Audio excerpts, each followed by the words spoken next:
We're not yet sprinting, but we're at sort of a slow jog right now. And I think from work that comes from not just this lab, but a lot of my colleagues, I think we're actually really starting to understand how these cells survive in these microenvironments. And with that, as we're doing this, as this lab is doing and others, at the same time we're trying to develop therapies in which to, as we understand how we're breaking the code, is find ways to disrupt that code. What really strikes me about the disease is if you really think about over the last 40 years, there's been no changes in patient outcome. I mean, that's unbelievable to me. As far as a molecular biologist and a cancer geneticist is concerned, that we still know a lot about the disease, but yet very little has been done to help patient outcomes. I do believe that we're really looking, really looking over just the cliff of a potential, real breakthrough. And I think we've already had little mini breakthroughs, and unfortunately for pancreatic cancer, with the funding and the complexity of the disease, if we see an increase in overall survival of 2, 3, 4, or 5 months, that's a success. I would like to hope to think that,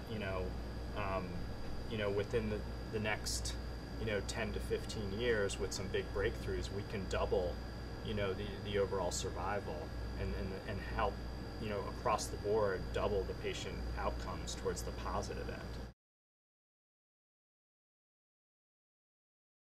Although breast cancer takes a lot of lives, it's soon to be, probably within the next year, that actually pancreatic cancer will surpass breast cancer, becoming the 3rd largest killer in the United States.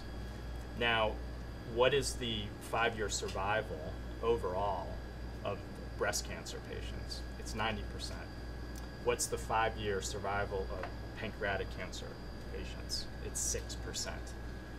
What's the percent budget that the National Cancer Institute gives to pancreatic cancer? It's 2% of the NCI budget, where breast cancer probably has upwards of, I think the latest data is at least 4-fold more funding than pancreatic cancer.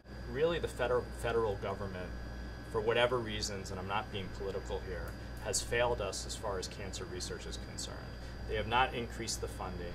Really, based on the statistics, out of 100 grants that go to the National Cancer Institute, only 7 of them will be funded. Of those 7, as I mentioned before, only 2% of those 7 out of 100 go towards pancreatic cancer.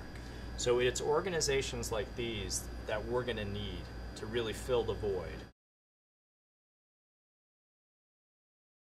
Certainly pancreatic cancer will either continue to fall behind or there won't be any improvement. And I think as a pancreatic cancer researcher, organizations partnering with people like us can make a difference where we can start saying that, we made a big difference in patient outcomes, more than we ever have over the last 40 years.